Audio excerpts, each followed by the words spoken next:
Dear teachers, welcome to JS in English Learning. We are with Unit 8 of the revised PGTRP syllabus, and we are with literary criticism and that last topic which was included into this unit, that is Simone de Beauvoir's The Second Sex. And that is the work. It's a very voluminous work. I'm trying to give you the key ideas. Now, who is Simone de Beauvoir? Simone de Beauvoir, யாரு அப்படின்னு நம்ம பார்த்தோம்னா Simone de Beauvoir is a French philosopher and she is an activist, social activist and a woman who fought for the rights of women as equals in the society. இவங்க ஒரு ஒரு பெரிய போராளி. என்ன அப்படின்னு கேட்டீங்கன்னா பெண்ணிய போராளி. She was fighting for equal rights for women in the society. Normally, much preference is given only to male, and female are considered to be the second sex, இரண்டாம் இனம், இரண்டாம் பாலினம் அப்படின்னு தான் சொல்றாங்க. அதற்கப்புறம் அவங்கள வந்து இரண்டாம் தர குடிமக்களாக பார்க்கக்கூடிய ஒரு சூழ்நிலை இருந்தபோது இவங்க என்ன சொன்னாங்கன்னா அப்படிலாம் கிடையாது. நம்ம வந்து மக்கள் இனம் அப்படின்னு சொன்னா அதுல ஆண் பெண் அது ரெண்டும் ஈக்குவலா தான் இருக்கணும் அப்படிங்கிறதுக்காக அதிகமாக குரல் கொடுத்தவர்களில் ஒருவர் சிமன் டி போஃபேர். அவங்க ஒரு பிரெஞ்சு பிலாசபர், தத்துவவியலாளர். And she is also known for her existentialist theory. Philosophically தத்துவியல்ல இவங்க எந்த எந்த பிரிவை சேர்ந்தவங்க அப்படின்னா she belongs to existentialism. Existentialism அப்படின்னா people who are worried about being and becoming. Being அப்படின்னா the very existence of a being. எக்ஸிஸ்டன்ஸை பத்தி அதிகம் பேசினவங்க. இங்க யாரோட எக்ஸிஸ்டன்ஸை பத்தி அப்படின்னா the existence of women in the society and how women should evolve அப்படிங்கிறத பத்தி பேசின ஒரு பெரிய அறிஞர் வந்து சிமன் டி போவேர். சரி, இவங்க பிரெஞ்சுன்னு சொல்லியாச்சு. அப்ப where was she born அப்படின்னா she was born in Paris in the year 1908 and she was Catholic. Okay, when she was a Catholic by birth, and she was very much influenced by Catholic faith, but later because of her study and because of her life experience she became an atheist. கடவுள் மறுப்பு கொள்கையாளராக மாறினார். And this is because of her study of philosophy. தத்துவியல் அதிகம் படிக்க படிக்க அந்த இறையியல்ல இருந்து விலகி என்ன பண்ணாரு அப்படின்னா கடவுள் மறுப்பு கொள்கை அப்படிங்கிற ஒரு நிலைப்பாட்டை அவங்க கையில எடுத்தாங்க. அண்ட் இவங்க வந்து நம்ம ஏற்கனவே முன்னாடி ஒரு எஸ்ஸே படிச்சிட்டோம், எலைன் ஷோவால்டருடைய எஸ்ஸே. அதுல Elaine Showalter spoke about 3 waves of feminism. What are the 3 waves of feminism? Feminine, feminist, female. Yeah, feminine phase, feminist phase, and the third one is female phase. அப்ப அந்த 3 வேவ்ஸ்ல Simon de போவேர் எந்த வேவ்ல வருவாங்க? இந்த மாதிரி questions வந்து net எக்ஸாம்ல கேட்டுக்கிட்டு இருக்காங்க. அப்ப நெட் எக்ஸாம்ல கேட்கறாங்கன்னா நமக்கு அதிகமான வாய்ப்புகள் இருக்கு அந்த கொஸ்டின்ஸ் இங்க ரிஃப்ளெக்ட் ஆக. அப்படியே கொஸ்டின் எடுத்து கொடுப்பாங்கன்னு சொல்ல முடியாது. They may be inspired by such questions. They may modify it and give it to us. அப்ப இவங்க எந்த வேவை சேர்ந்தவங்க, இவங்களுடைய ரைட்டிங் வந்து எந்த வேவ்ல வருது அப்படின்னு கொஸ்டின் கேட்டாங்கன்னா her writing belongs to the second wave feminism.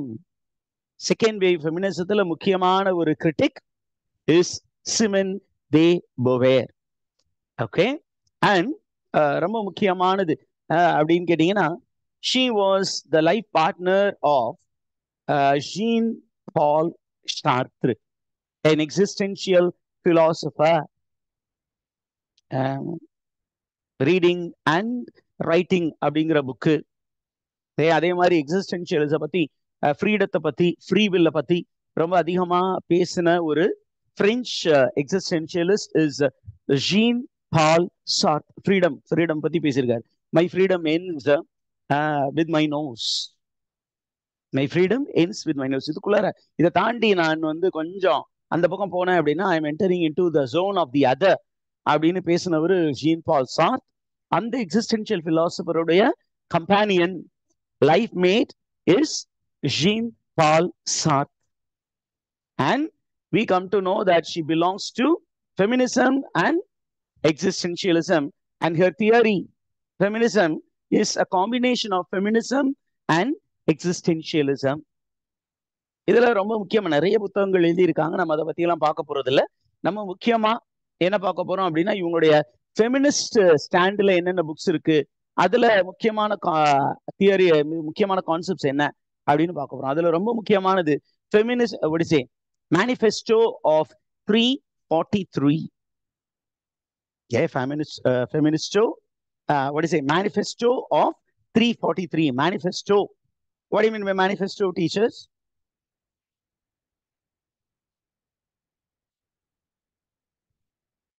Manifesto, we call it as norms, கொள்கை கோட்பாடு அப்படின்னு சொல்றோம். அப்ப இந்த year 1971, Simone de Beauvoir penned a manifesto which sought to change the laws regarding abortion and contraception in France. Okay, அந்த காலகட்டத்தில் பார்த்தீங்கன்னா female were not allowed to indulge in abortion, or they were not allowed to take contraceptive measures. But she was telling that it was needed for a woman to be liberated.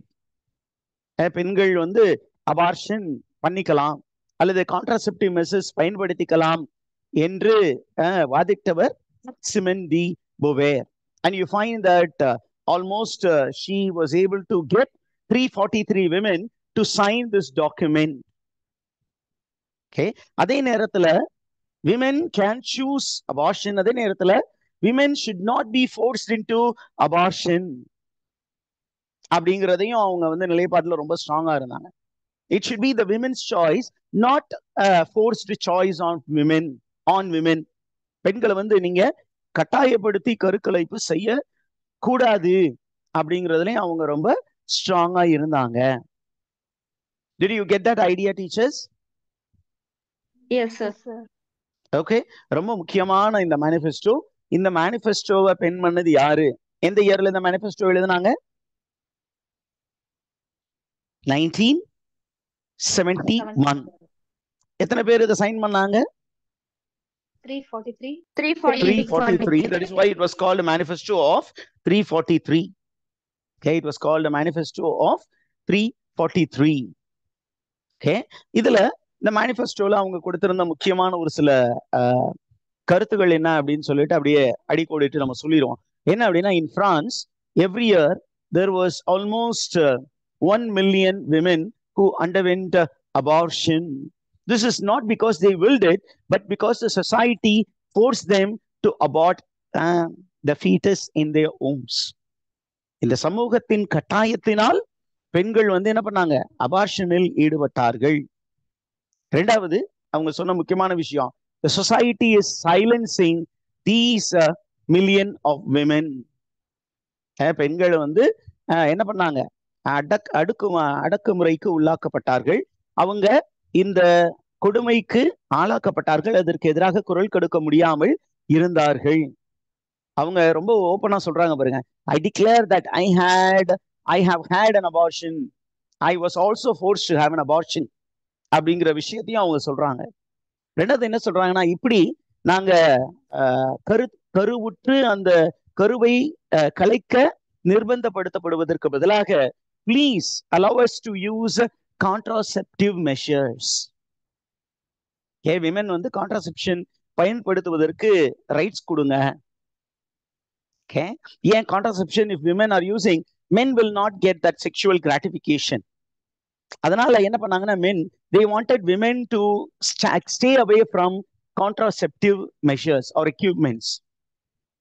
அது காப்பர்ட்டியா இருக்கலாம் அல்லது other எக்யூப்மெண்ட்ஸா இருக்கலாம். ஏதாவது ஒண்ணு அவங்க பயன்படுத்தினாங்கன்னா men may not get the full pleasure of love making.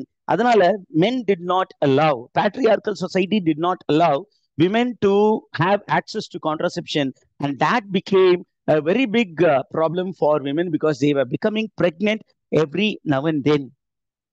Okay, அப்ப இவங்களுக்கு கான்ட்ராசெப்ஷனுக்கு எங்களுக்கு ஆக்சஸ் வேணும் அப்படின்னு கேட்டாங்க. And you find the petition was published in April 1971 in a particular magazine called Le Nouvel Observateur.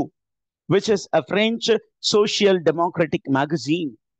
And this was well taken by many feminist groups, and they sought the protection of those who signed this particular manifesto, because those 343 women were targeted by the society.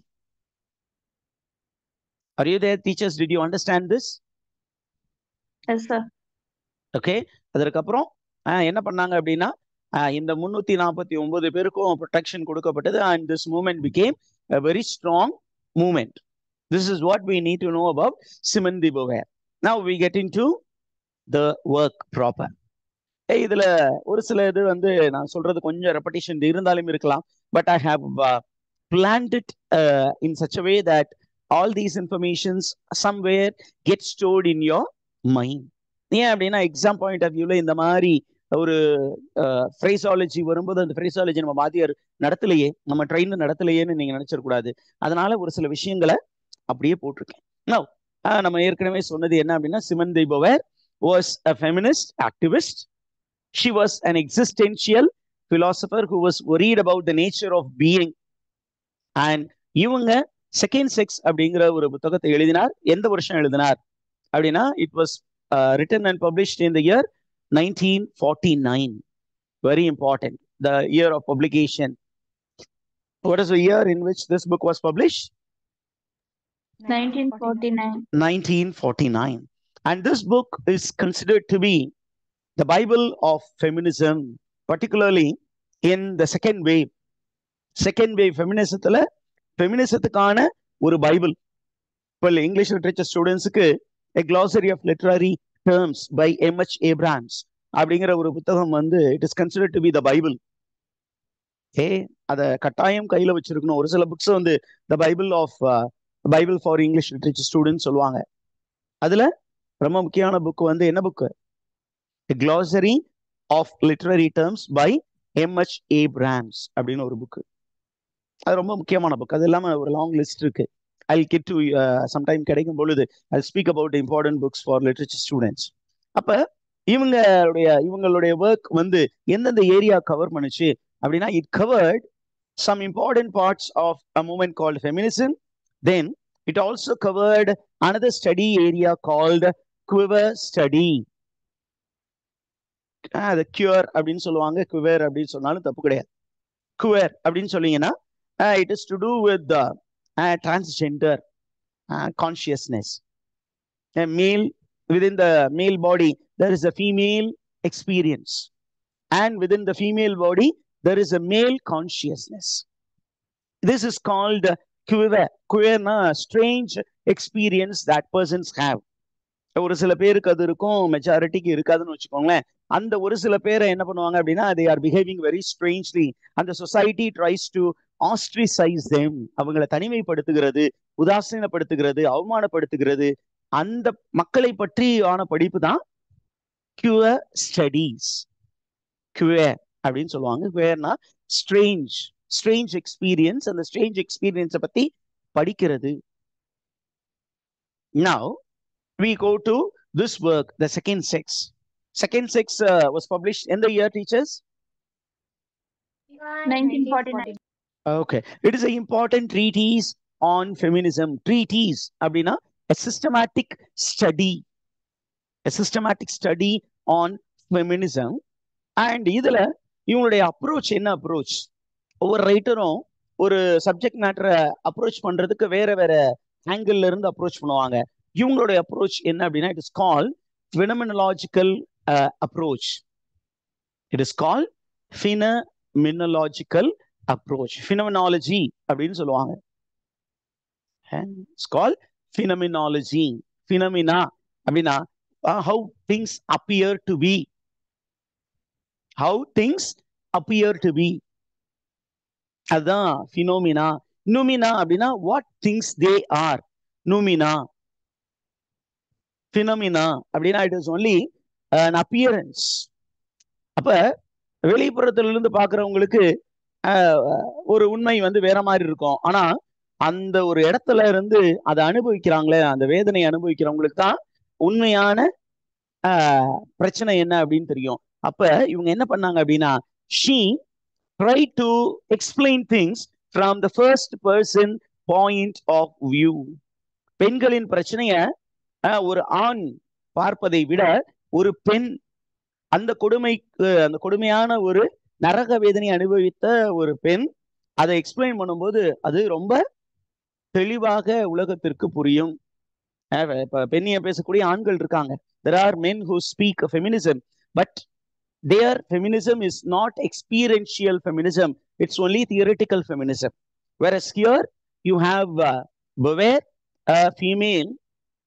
She is taking the stand of a victim, and she is sharing her own experiences through this work. That is called phenomenological investigation. So, phenomenological investigation focuses on the experience of women. It focuses on the experiences of women. பெண்களினுடைய அனுபவம் அதை மையப்படுத்தி ஒரு பெண்ணுடையதுல பல தரப்பட்ட பெண்களுடைய வாழ்க்கை அனுபவங்களை எல்லாம் அப்படியே கேதர் பண்ணி என்ன பண்றாங்க? She is what is it, consolidating them, and she is presenting it to the readers through the book, The Second Sex. And she tells that women are systematically subjugated in the society. பெண்களை வந்து இந்த ஆண் சமூகம் என்ன பண்ணுது? திட்டமிட்டு என்ன பண்ணுச்சு? இரண்டாம் தர குடிமக்களாக மாற்றியது. அதுல பெண்ணுடைய பங்களிப்பு என்ன அப்படின்னா, she signed a contract, okay, not literally but mentally. The society forced the women to indulge in a social contract. Okay, இந்த சோஷியல் கான்ட்ராக்டுக்குள்ளார அவங்கள உட்படுத்தியது, ஃபோர்ஸ் பண்ணி அந்த கான்ட்ராக்டை அக்செப்ட் பண்ண வச்சுச்சு அப்படின்னு ஒரு விஷயத்த சொல்றாங்க. இப்ப ரொம்ப முக்கியமான ஒரு சில விஷயங்கள் சொல்லுவோம். This book is in 2 volumes. எத்தனை வால்யூம் இருக்கு அந்த புத்தகம்? 2 volumes. It is in 2 volumes. The first volumeல என்னென்ன விஷயம் இருக்கு அப்படின்னு கேட்டீங்கன்னா, the first volume deals with facts about the existence of women. Who is a male, who is a female, what is the condition of a female in the society அப்படிங்கிறத பத்தி எல்லாம் பேசியிருப்பாங்க. And then she speaks about certain myths regarding the nature of women. Okay, women வந்து என்ன பண்ணாங்கன்னா, ideologically they are made to believe in certain myths that they are inferior sex. அதை பத்தி அவங்க டீடைல்டா டிஸ்கஸ் பண்றாங்க. And then she goes to speak about, in the second book, she speaks about the lived experiences of women. Okay, she speaks about the lived experiences of women. இப்போ இந்த செஷனை நம்ம இங்க அப்படியே stop பண்ணிட்டு என்ன பண்ணுவோம் அப்படின்னு கேட்டா, we will take up volume 1. அதுல முக்கியமான கான்செப்ட்ஸ் என்னென்ன, இதுல ஒரு பெரிய புக்கு, இதுல முக்கியமான யார் யாரை பத்தி ரெஃபரன்சஸ் இருக்கு, என்னென்ன மேஜர் தீம்ஸ், அவ்வளவுதான் நமக்கு தேவை. இதை நீங்க வந்து அப்படியே கரெக்டா கணக்கச்சிதமா நீங்க பிடிச்சிட்டீங்க அப்படின்னா, you'll be able to get answer all the questions that is asked for competitive exam. Is it okay, teachers? Okay, sir. Okay, what we do is we will break for 5 minutes and then get back. Okay.